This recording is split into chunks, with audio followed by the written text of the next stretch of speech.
The number you have dialed is not in service at this time.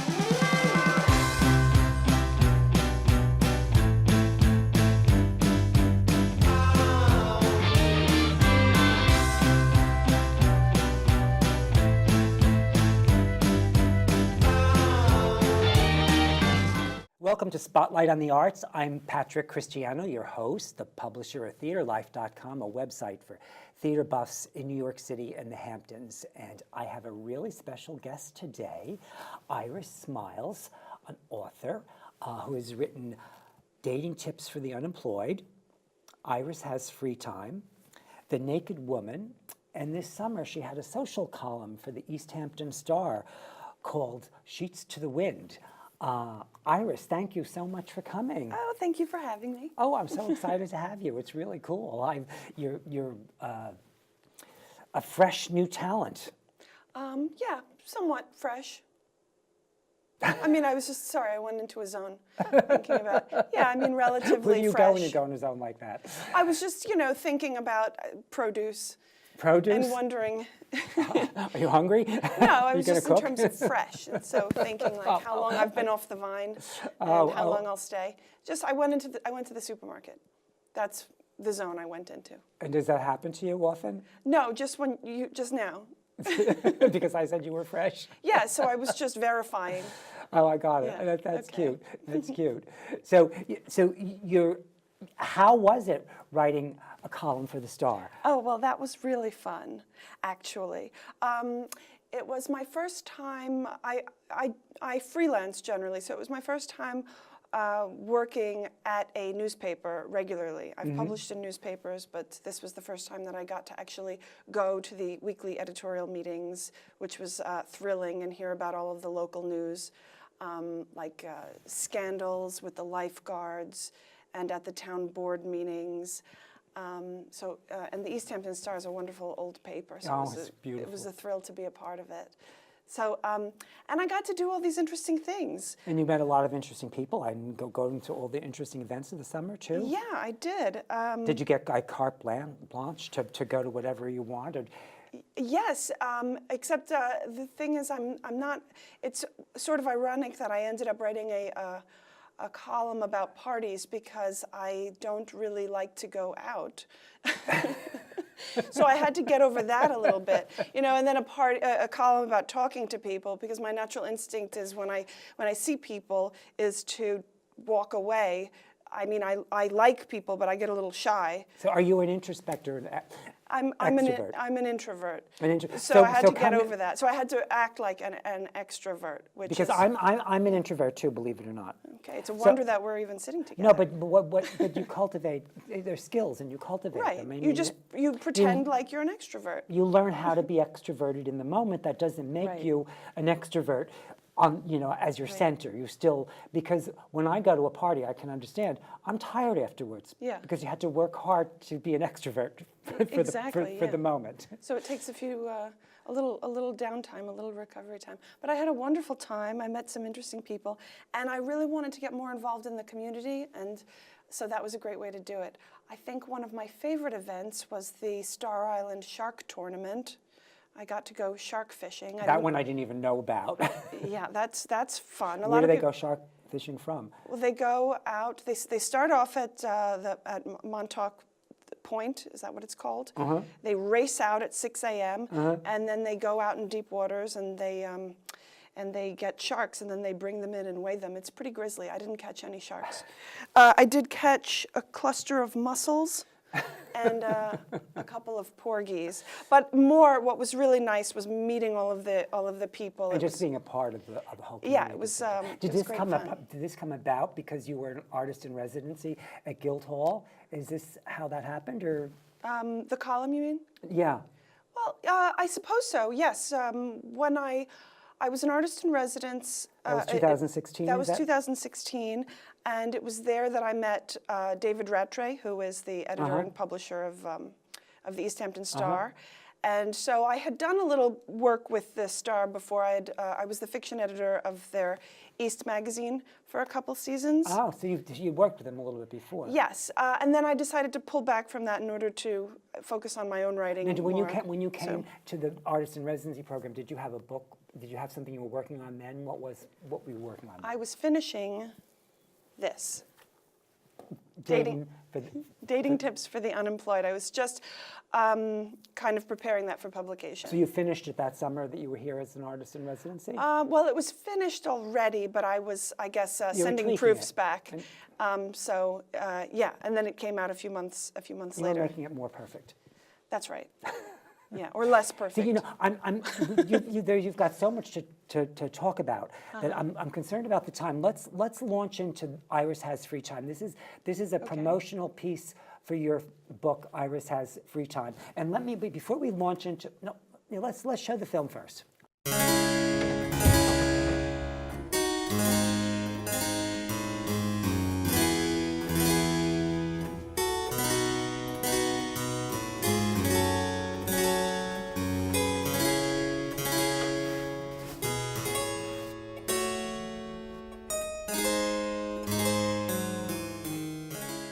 I compose directly to Ouija. I've written all my novels this way.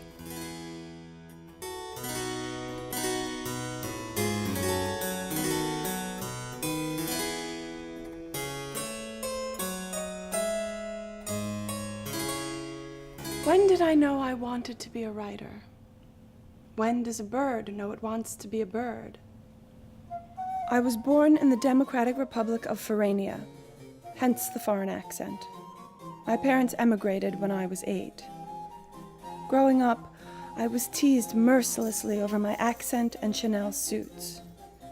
My mother was very strict, and until my 18th birthday, I was forbidden to wear anything but Chanel. How I begged her for overalls like the other kids wore. I think she felt, my mother, that if you weren't introduced to luxury early, you might begin to reserve it for special occasions, as if every day were anything less than that. Life is a special occasion, she'd say to me. Dress for it. Frederick is my secretary. I'd get nothing done without him.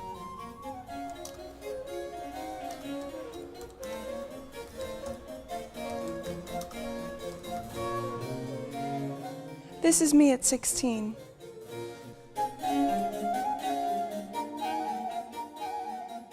This is my guard plant, Epstein.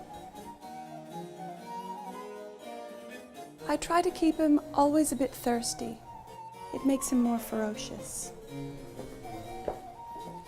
These are my trophies and medals. My porn collection is downstairs. For the writer, discipline is even more important than talent. I keep to a very strict schedule. I rise promptly every morning at 6 and work until 1. I'd work all day if I didn't force myself to take a break. Breaks, I find, are as important as the writing itself.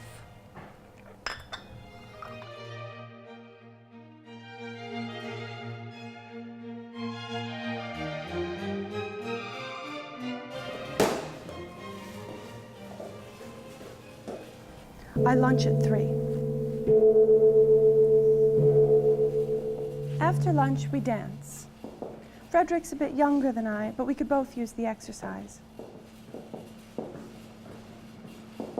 I despise music. I prefer to move to the rhythm of my thoughts.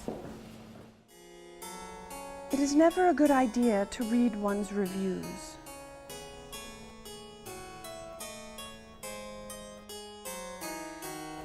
I won't pretend the writing life isn't lonely, and yet it suits me.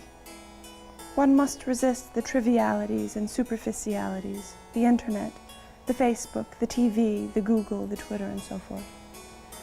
One must devote oneself to the true and primary reality. Madam, UPS, I signed. It's the rattlesnakes, I believe.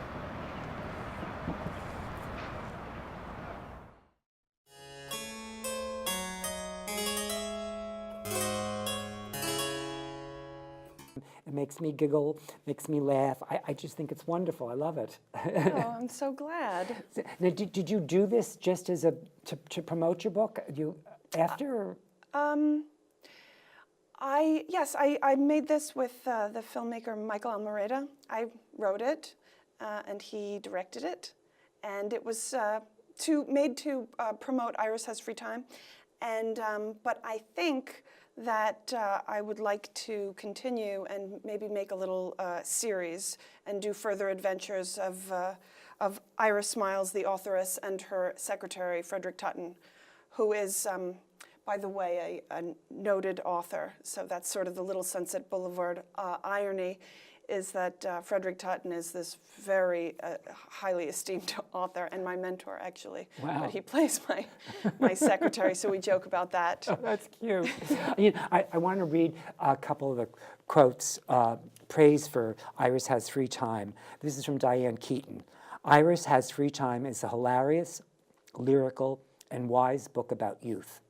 Its beauty, its folly, and the belief it will go on forever, even as it's slipping away. You will love this book, Diane Keaton. And here is another one from Edmund White. Iris Smyles has reinvented Sally Bowles and Holly Golightly for the 21st century. I think that's pretty impressive stuff. Yeah, that's nice. Is this like your second book too? Yes, this was my first book, Iris Has Free Time. No, but I mean, you didn't write a book before. I thought you wrote something before that. Before Iris Has Free Time? No, I did. I edited a book. I did smaller projects. Oh yes, okay. So this was your first. This one. was my first novel, the big thing. Yeah, it took me some time to get it together to do that. And where'd the inspiration come from? Oh, I guess life. I mean. Yeah, I don't. God, that's such a big question. Well, then don't think about it. It was within you, and it just popped out. Yeah. I mean, the inspiration was everything around you. It sounds like. Yeah, well, it's somewhat autobiographical. Mm-hmm. It takes as its model Dante's The Divine Comedy. So in the Divine Comedy, in the Inferno, Dante has a midlife crisis, which sort of sends him on this journey to hell. Did you have a midlife crisis? Well, this I is mean, not like a midlife crisis, but did you have a crisis that sent you on that kind of was?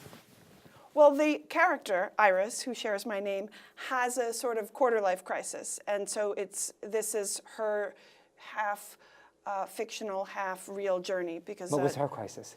Well, I guess, you come out of college at 22, and you wonder, now what? Who am I? What am I supposed to be doing? And you have to sort of start all over again, which a lot of, find a job, figure out who you are.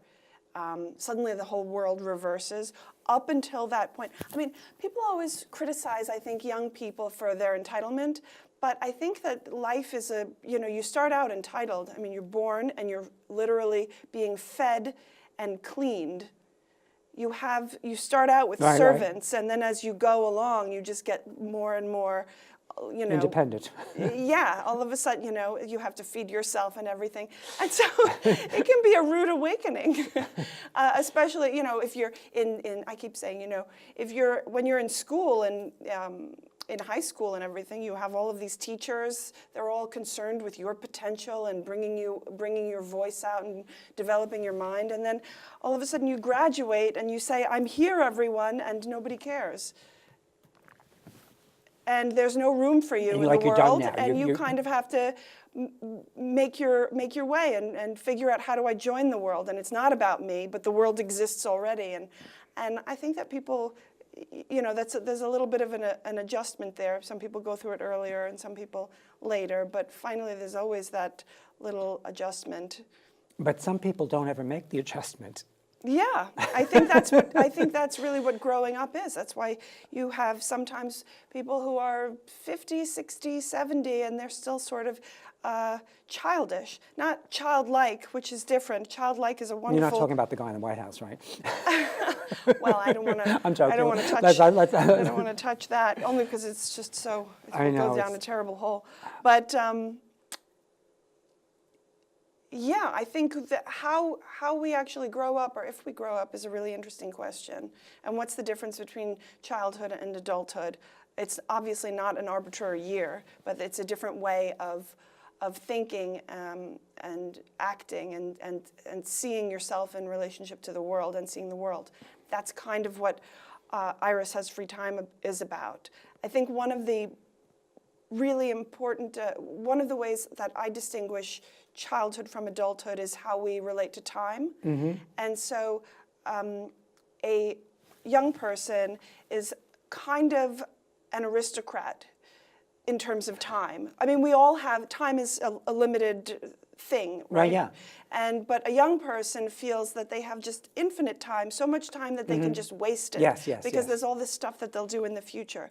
And I think that moment when you understand, wait a minute, I don't have forever, is kind of the moment that you cross over into adulthood. And so this Do you idea... feel like you're aware of that already?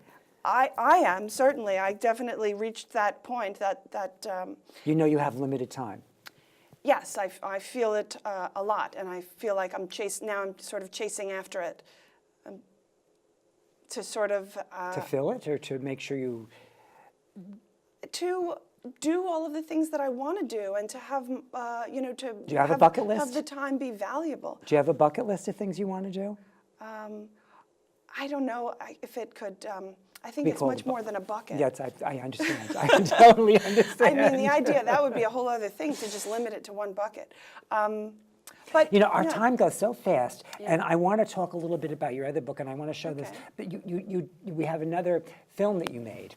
Tell Okay. us about it. Set it up for us. Well, this was made as a sort of a little trailer for Iris Has Free Time. And I think it just sort of evokes the feeling of the book, which is about time, youth, and memory.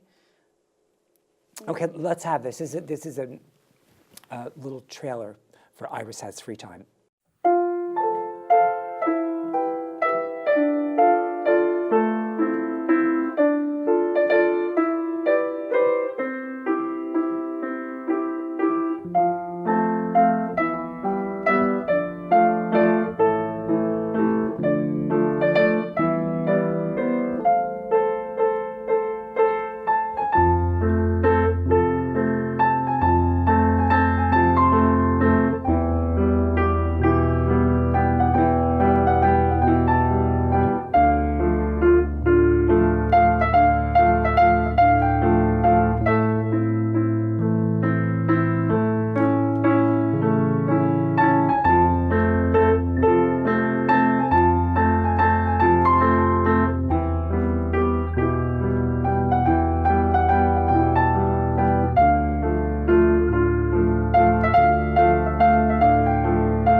That's terrific, Iris. Wonderful. This could make a movie. I think so. Well, actually, this Iris Has Free Time was Someone optioned it for a period of time once. Warner Brothers wanted to option it, but we couldn't agree on the terms, unfortunately. So c'est la vie. Oh, well, they wanted too much. They wanted life rights. Oh, you don't. I think they were taking advantage of you because they thought you were young. I don't know. So it's a wonderful book. I can't wait to read it. I look forward to it. And now you have this other book that came out last year. Was it last year? In 2016, Yeah, yes. Dating Tips for the Unemployed. And I just want to read a quote for the viewers from Oprah Magazine. The prodigiously inventive Smyles melds novel, autobiography, and all manner of asides as she fails at art, love, and friendship, with the intelligence of someone just wise enough to realize they have no idea what they're doing.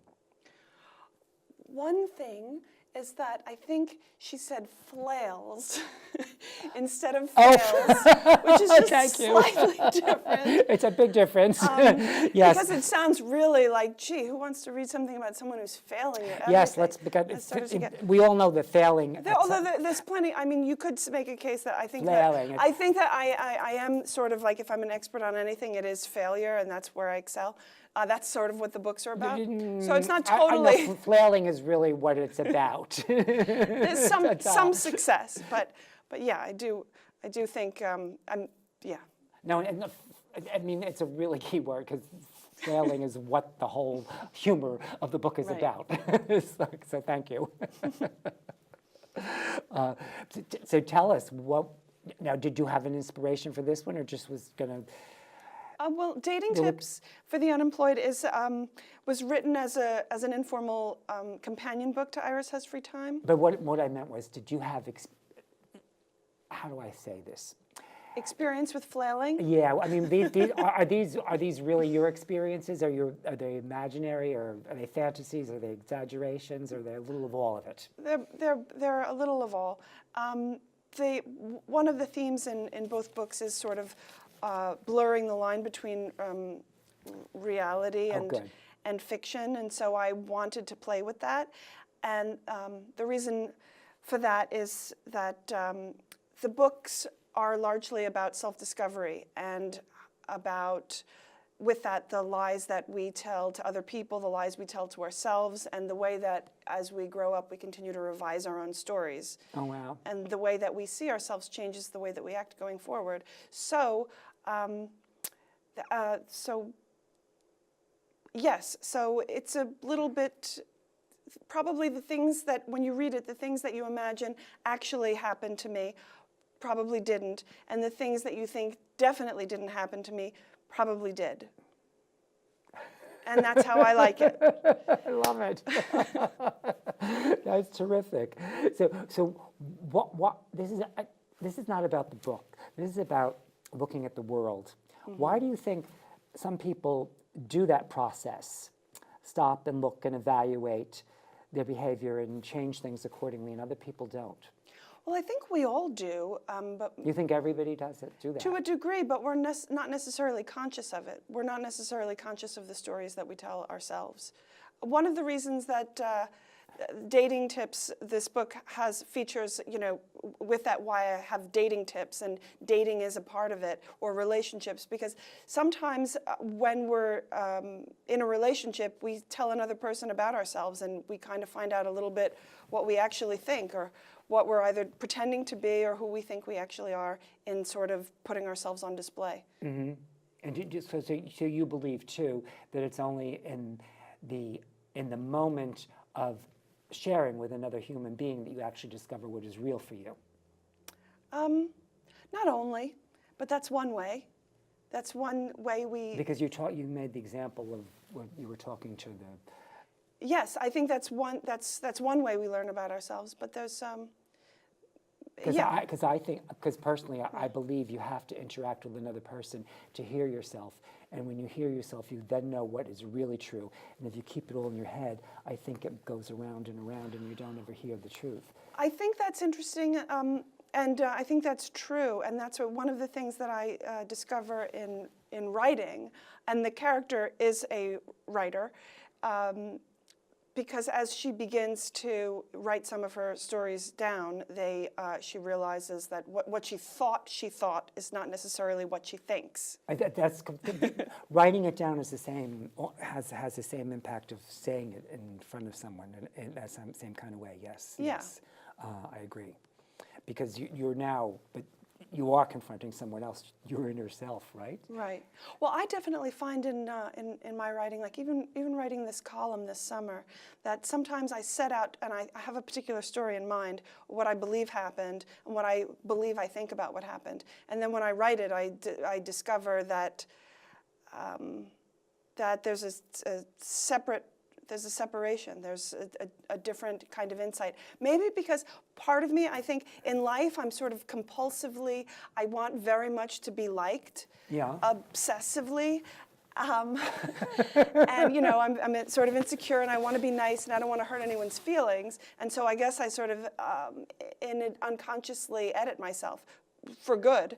But then when I'm writing, there's a different person who's looking much more objectively and is not necessarily thinking about that. So that there's another layer. There's like it's more objective. It's third person. I mean, I see myself differently too. So I think that's really fascinating that process happens for you like that when you write. And I honestly think that you're unique, and I don't think that happens for everybody personally. I think a lot of people go in with a single-minded focus, and they don't. It doesn't change, even when they're writing it. I think I think it demonstrates how open you are to other possibilities and creativity that makes it very unique and special personally. I haven't read your book yet, so I don't know. But what you're describing sounds like it. Well, if you read the book and you dislike it, then you know why. And if you read the book and you like it, then you also know why. I know I'm going to like it. You make it very clear who you are, and I can almost hear the writing already. It's going to be really exciting. So, what's your website? Tell the people what your website is. Oh, hello. It's irissmyles.com. Spell it. IRISSMYLES.com, and you can see my videos and some other nonsense.